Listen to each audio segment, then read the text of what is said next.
Assalamualaikum warahmatullahi wabarakatuh. Selamat pagi. Kita bertemu kembali di mata kuliah Ilmu Teknologi Pangan.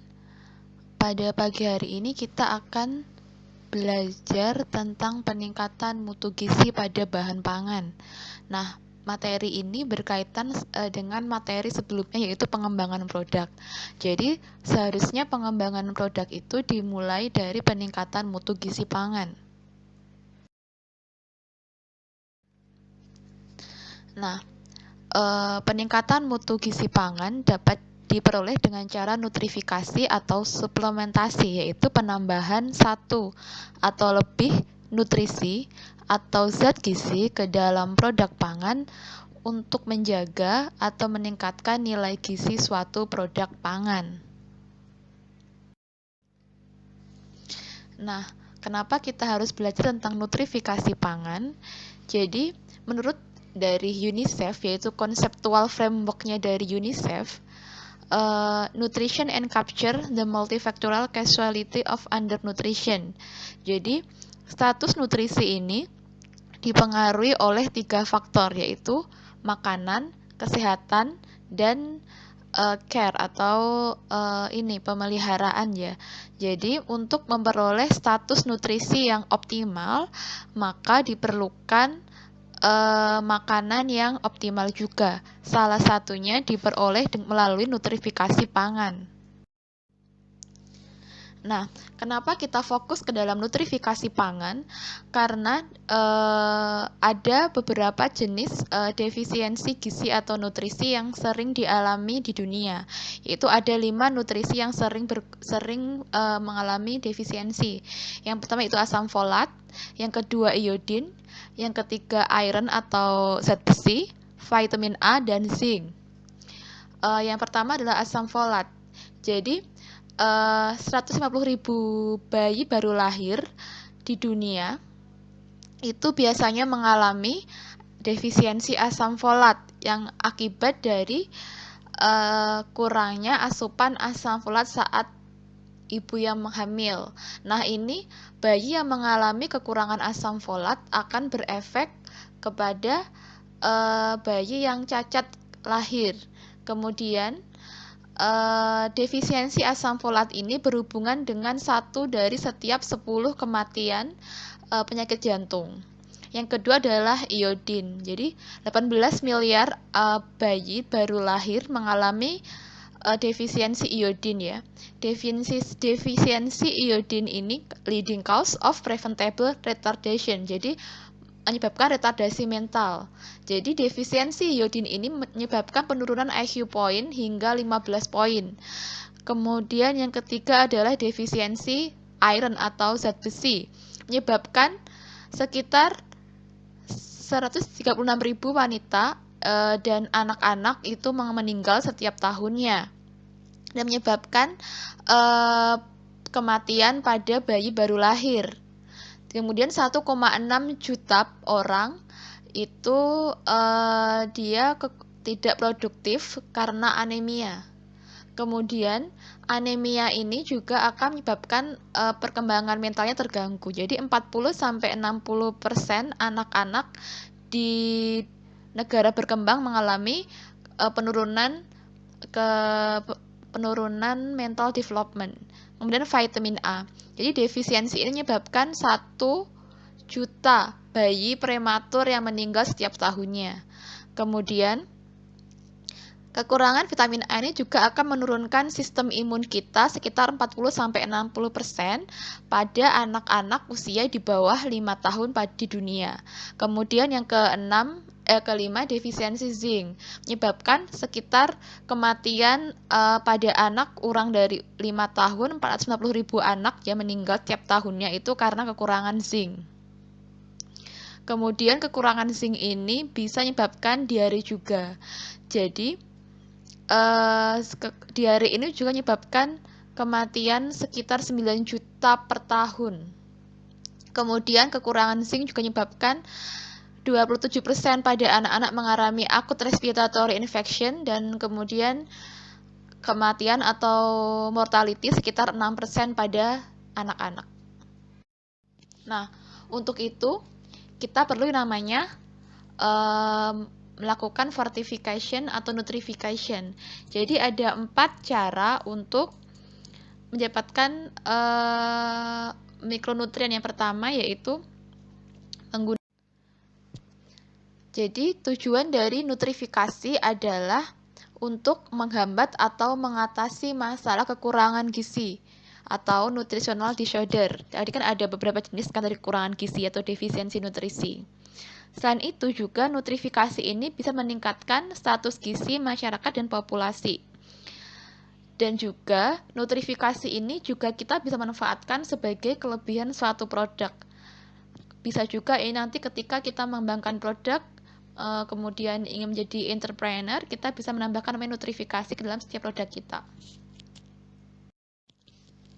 Nah, fortifikasi dari makanan ini mencegah beberapa penyakit. Jadi, proper nutrition and balanced diet are key to children well-being. Jadi, meningkatkan derajat kesehatan pada anak-anak, kemudian membuat mereka tetap sehat, dan juga membantu perkembangan kognitif.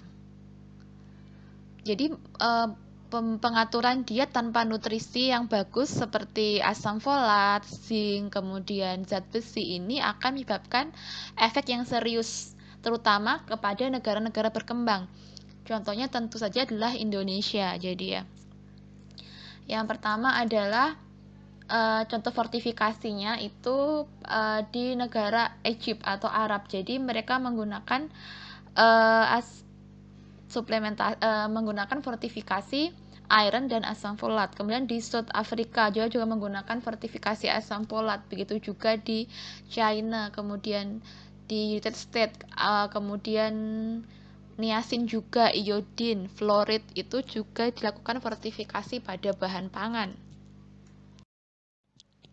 Nah, ada 5 tipe dari nutrifikasi, yaitu restorasi, fortifikasi, pengkayaan, standarisasi, dan substitusi. Kita akan bahas satu persatu. Yang pertama adalah restorasi. Restorasi merupakan penambahan zat gizi ke dalam suatu produk pangan untuk mengembalikan suatu gizi tertentu ke jumlah atau konsentrasi yang semula sebelum terjadi penurunan. Jadi misalnya kita bandingkan susu segar atau susu UHT dengan susu yang telah dilakukan proses pengeringan menjadi susu formula. Susu UHT itu masih mengandung banyak vitamin, mineral yang kompleks. Sedangkan setelah kita lakukan proses pengeringan menggunakan drum drying, jadi susu formula, itulah kenapa selalu ada kata-kata ditambahkan atau enrichment dengan vitamin B, vitamin C, karena ketika proses pengolahan tadi, susu yang awalnya mengandung banyak vitamin itu akan rusak ketika proses pengolahan menggunakan suhu yang tinggi saat membuat susu menjadi bentuknya bubuk. Itulah kenapa susu formula itu biasanya diperkaya. Jadi kalau ditanya lebih bagus mana susu UHT dan susu formula, sama-sama bagusnya.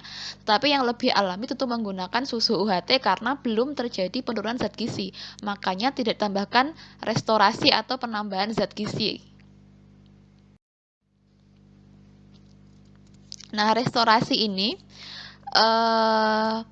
biasanya dilakukan untuk zat-zat gizi yang menjadi ciri khas. Misalnya kita menambahkan vitamin C pada jus jeruk yang telah dikalengkan atau yang telah dilakukan proses sterilisasi, karena mungkin saat proses sterilisasi suhu tinggi, vitamin C-nya pada jeruk itu telah menghilang beberapa persen, maka ditambahkan vitamin C. Namanya adalah restorasi. Kemudian untuk tepung terigu, seharusnya gandum itu tinggi vitamin B dan Fe, tetapi karena proses penyosohan saat pembuatan tepung terigu, maka Fe dan vitamin B-nya akan berkurang, makanya ditambahkan vitamin B dan Fe dalam bentuk namanya proses restorasi. Yang kedua adalah fortifikasi, merupakan penambahan satu atau lebih nutrisi atau zat gizi ke dalam produk pangan, sehingga produk tersebut menjadi sumber yang baik bagi zat gizi yang ditambahkan. Jadi fortifikasi ini menambahkan satu zat gizi yang awalnya tidak ada pada produk pangan tersebut menjadi ada. Nah, fortifikasi ini menyebabkan produk pangan ini menjadi kaya akan nutrisi tertentu yang ditambahkan. Nah, fortifikasi ini merupakan cara yang paling praktis untuk menurunkan resiko defisiensi pada zat gizi. Yang paling sering kita lihat sehari-hari adalah kita bisa lihat penambahan iodin pada garam untuk mencegah penyakit gondok. Itulah kenapa ada kata-kata garam beriodium, karena di dalamnya telah ditambahkan dengan iodin. Itu merupakan contoh dari program fortifikasi pangan pemerintah. Biasanya fortifikasi ini memiliki target pasar yang jelas sebagai kelebihan produk. Misalnya bisa kita lihat produk-produk susu ibu hamil. Itu biasanya ditambahkan asam folat. Karena asam folat ini penting untuk ibu hamil, makanya biasanya difortifikasi pada susu-susu bubuk khusus yang untuk ibu hamil. Kemudian untuk tujuan teknis misalnya, penambahan vitamin C sebagai antioksidan pada makanan atau biasanya pada produk jadi untuk memperpanjang umur simpan. Karena biasanya produk-produk ini akan mengalami oksidasi. Salah satu cara untuk mengurangi oksidasi adalah dengan cara menambahkan vitamin C sebagai antioksidan. Silakan kalian lihat di label pada makanan, biasanya ada kata-kata ditambahkan antioksidan, ditambahkan vitamin C untuk penstabil supaya lebih awet. Yang ketiga adalah pengkayaan, yaitu menambahkan zat gizi tertentu dalam produk pangan untuk memenuhi standar identitas sesuai peraturan perundang-undangan. Kalau di Amerika menggunakan FDA, kalau di Indonesia menggunakan BPOM, badannya sendiri-sendiri ya. Nah, untuk pengkayaan ini biasanya bersifatnya wajib, jadi standar yang ditentukan oleh pemerintah dan merupakan standar baku yang menjadi identitas suatu produk tersebut. Misalnya nih, kita ingin pabrik membuat susu untuk pertumbuhan untuk usia 1-3 tahun misalnya. Banyak kan ada DNKO dan sebagainya. Nah, itu pemerintah menetapkan. Jadi misalnya untuk susu pertumbuhan usia 1-3 tahun itu harus memenuhi misalnya energinya setiap per servingnya sajinya mengandung 1000 kilokalori, proteinnya 25 gram, vitamin A-nya 400 Re, zat besinya 8 mg dan mengandung yodium 90 mg. Jadi itu contoh pengkayaan. Jadi kita harus melakukan produk yang sesuai dengan standar yang ada di pemerintah. Jadi kalau yang di Amerika biasanya menggunakan Codex, kalau di Indonesia biasanya menggunakan nanti BPOM itu biasanya nanti ada standarnya yaitu namanya SNI, itu Standar Nasional Indonesia. Yang keempat adalah standarisasi, yaitu penambahan zat gizi tertentu ke dalam produk pangan untuk mengurangi variasi komposisi zat gizi bahan baku. Umumnya untuk memenuhi standar atau label yang ditentukan. Jadi standarisasi ini digunakan misalnya kita sudah membuat produk misalnya misalnya Nutrisari atau mungkin susu cookies misalnya kayak buah vita dan sebagainya, cookies-cookisan yang sudah kita cek nilai gizinya, kemudian sudah di dalam labelnya itu ada mengandung energi, protein, lemak sekian-sekian, tetapi misalnya kan karena perubahan musim, misalnya pada saat musim hujan ternyata vitamin C-nya lebih rendah dibanding saat musim kemarau pada jus jeruk. Nah, nanti kan otomatis produk yang dihasilkan tidak memenuhi standar pada pabrik, maka untuk memenuhi janjinya sesuai dengan yang dia tulis dalam label makanannya, maka lakukanlah penambahan nutrisi hingga kadar yang ditentukan yang disebut dengan standarisasi. Yang kelima adalah substitusi, yaitu penambahan zat gizi tertentu ke dalam suatu produk pangan yang dibuat menyerupai atau pengganti produk pangan yang asli. Nah, biasanya pengertian substitusi itu mensubstitusikan sesuatu. Jadilah mensubstitusi produk yang lama menjadi produk pangan alternatif. Nah, zat gizi yang ditambahkan ini biasanya merupakan zat penciri dari produk yang ditiru. Misalnya nih, banyak sekali di pasaran menggunakan susu bubuk, menggunakan susu sapi. Kemudian dilakukan substitusi menggunakan susu kedelai sebagai pengganti susu sapi.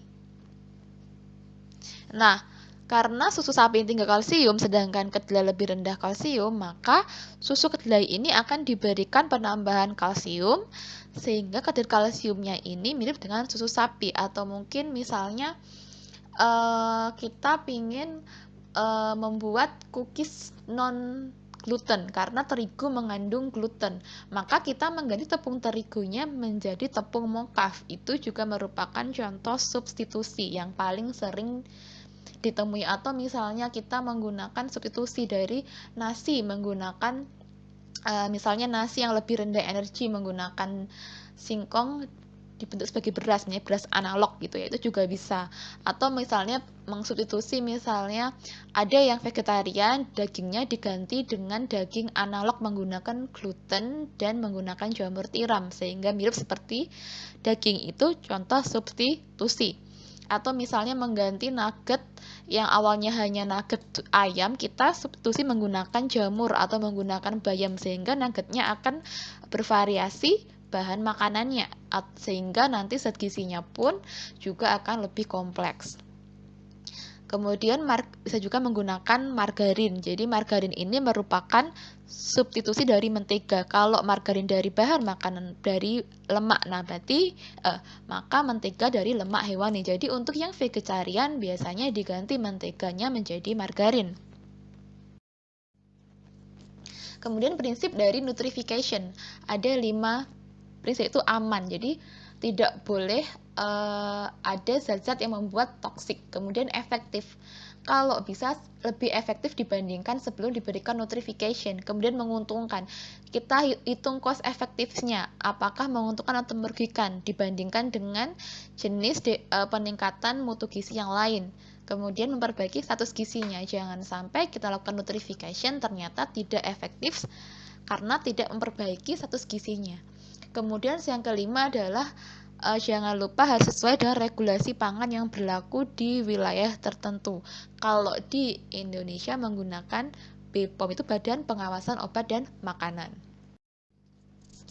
Nah, prinsip dari nutrification menurut kodeks, jadi kodeks ini merupakan standar yang biasanya dari Food Federal Association, yaitu FDA yang dari Amerika.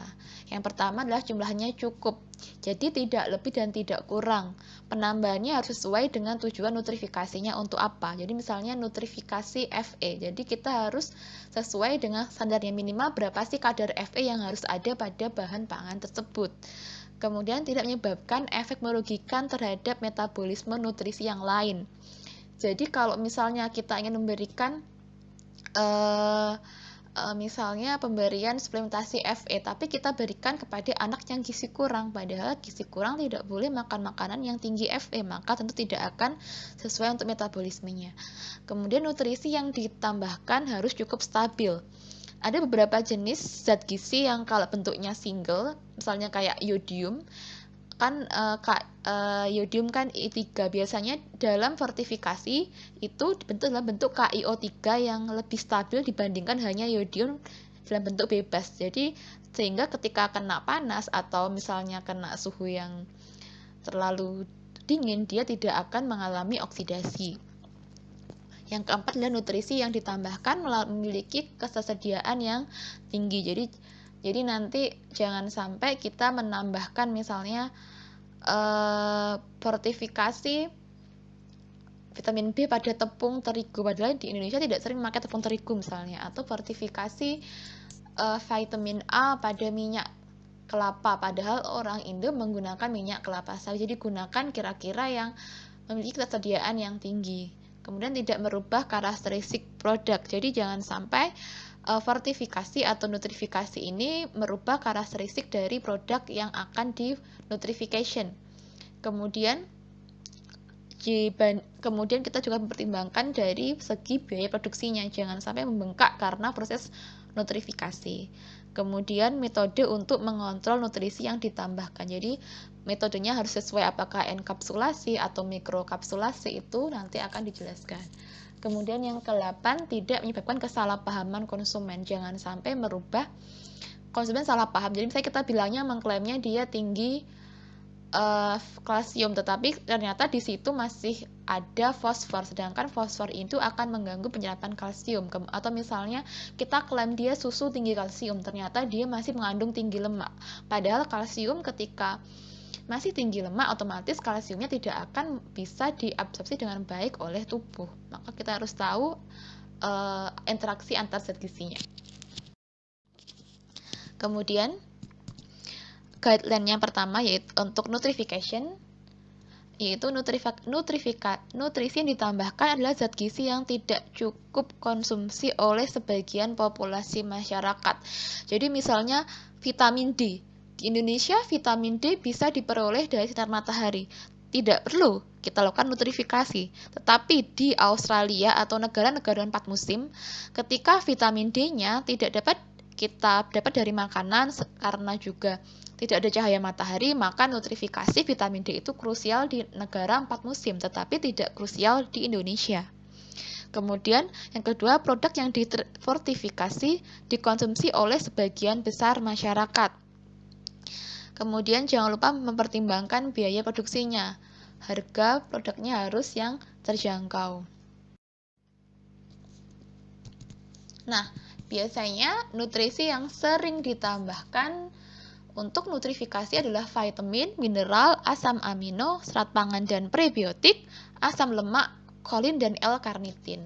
Yang paling sering kita temukan yang sudah ada adalah iodin. Di garam paling sering ya.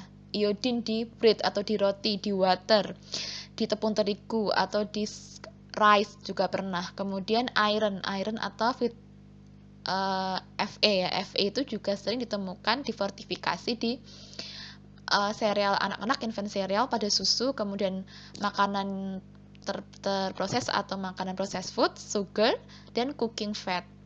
Vitamin A ini biasanya ditemukan di fortifikasi menggunakan bahan makanan yang tinggi lemak, karena vitamin A ini ada dalam lemak. Biasanya vitamin A ini di fortifikasi di cooking fat, di margarin, di vegetable oil, MSG, dan juga bisa juga di teh. Sedangkan asam folat paling sering difortifikasi di tepung terigu. Nah, untuk referensi kebutuhan gizinya itu biasanya digunakan untuk mengukur dampak komposisi makanan terhadap status gizi individu. Jangan lupa nanti melakukan fortifikasi penambahan, hitung apakah saya menambahkan Fe, misalnya penambahan jadi misalnya kita memberikan substitusi bayam pada nugget, ternyata belum memenuhi angka kecukupan gizi pada ibu hamil misalnya. Jadi kita harus tahu AKG-nya berapa, RDA atau recommended daily allowance-nya berapa. Nah, dengan adanya referensi dari kebutuhan gizi itu, maka industri pangan ini bisa melakukan perhitungan persen AKG bagi produknya. Silakan dilihat di label pada makanan, selalu ada namanya RDA atau AKG, berapa persennya, selalu dicantumkan pada produk pangan yang telah melalui proses uji BPOM. Nah, ini contoh RDA, Recommended Dietary Allowance, untuk vitamin dan mineral esensial. Bisa dicek di sini ya. Kemudian Nutrition Stability. Jadi zat gizi yang ditambahkan pada proses nutrifikasi itu harus stabil dan tidak berbeda jauh dengan kadar yang diinginkan pada produk akhir. Ada beberapa kondisi yang dapat merusak nutrifikasi, seperti misalnya panas, cahaya, oksidasi, perubahan pH yang terlalu asam atau terlalu basa, dan interaksi dengan komponen yang lain. Kita tidak boleh melakukan fortifikasi misalnya. Fortifikasi vitamin Fe misalnya pada bahan makanan yang tinggi serat, padahal mengganggu penyerapan si Fe, jadi tidak bisa digunakan. Lihatlah interaksinya dengan zat gizi yang lain. Kemudian contoh dari tadi misalnya adalah vitamin ini, jadi akan mengalami oksidasi bila ada oksigen, kemudian ada panas, ada asam, ada reaksi redoks, dan ada cahaya. Kemudian misalnya mineral itu juga akan mengalami instabil atau tidak stabil ketika mengalami proses oksidasi. Tetapi untuk mineral ini biasanya lebih stabil dibandingkan vitamin. Maka perlu namanya proses untuk mencegah berpenurunan nutrisi yang kita tambahkan pada proses nutrification. Biasanya proses industri ini akan menurunkan atau meningkatkan instability dan meningkatkan stabilitas dari suatu produk yang telah dilakukan proses nutrifikasi. Salah satu contoh untuk supaya zat gizi ini tetap terjaga dengan namanya mikroenkapsulasi. Jadi teknik ini memungkinkan nutrifikan yaitu vitamin, mineral itu untuk terlindung dari kerusakan kimiawi karena ada enkapsulan yang berukuran mikron. Itulah kenapa kalau kalian pernah lihat susu yang untuk diet, susu yang sejenis saya lupa kayak slimming yang untuk itu kenapa harganya mahal karena menggunakan proses mikroenkapsulasi.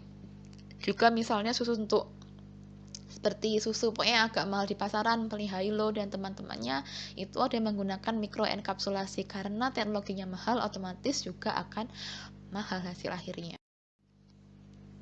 Kemudian menggunakan liposom. Jadi nutrifikan ini juga bisa dibuat dalam bentuk emulsi.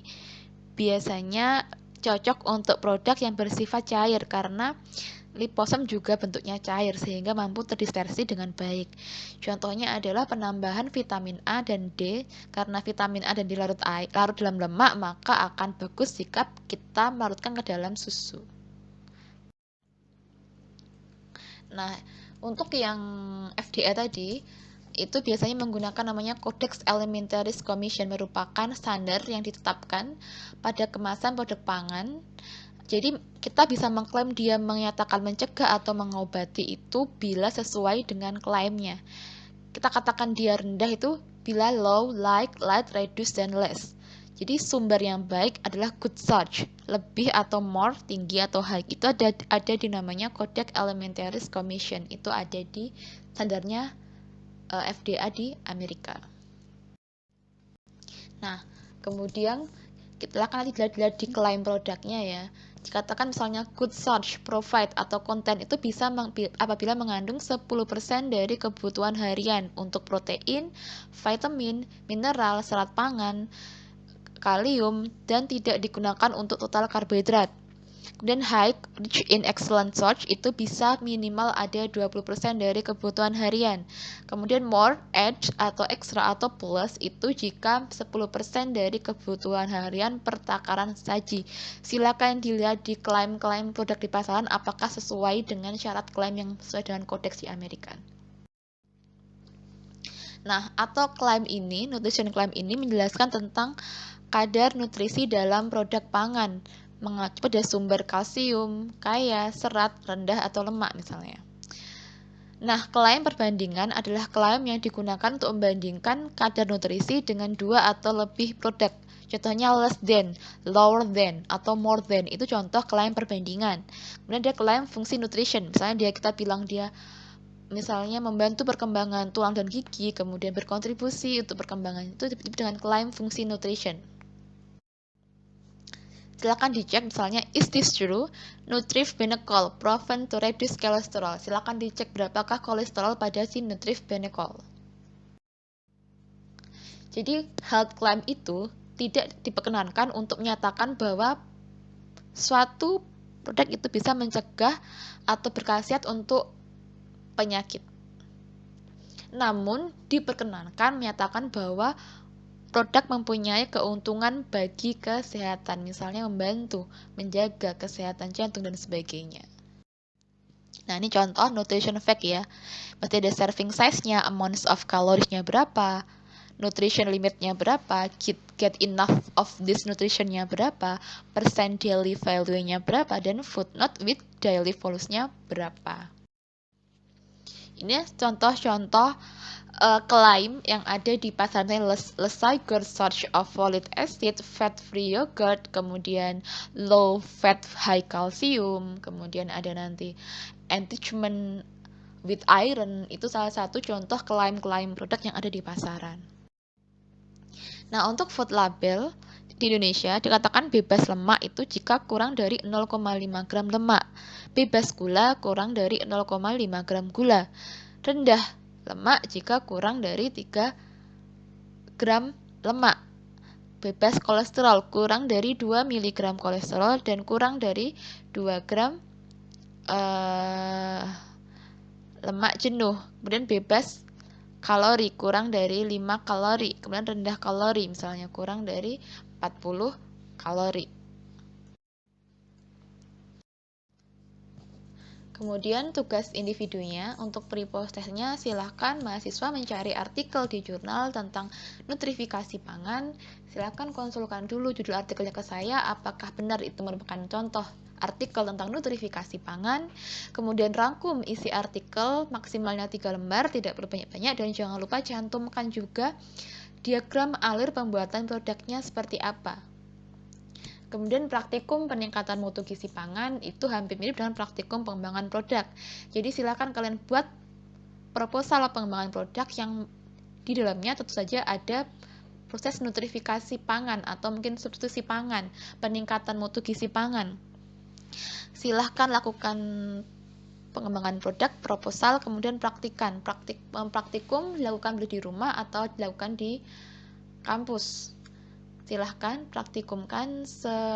Untuk proposal pengembangan produk, kalau bisa sudah saya terima sebelum UTS. Setelah saya ACC proposalnya, baru kalian lanjut ke dalam pengembangan produk. Untuk pengembangan produknya, kalau bisa ada perlakuannya, misalnya P0, P1, P2, P3, dan P4, seperti itu ya.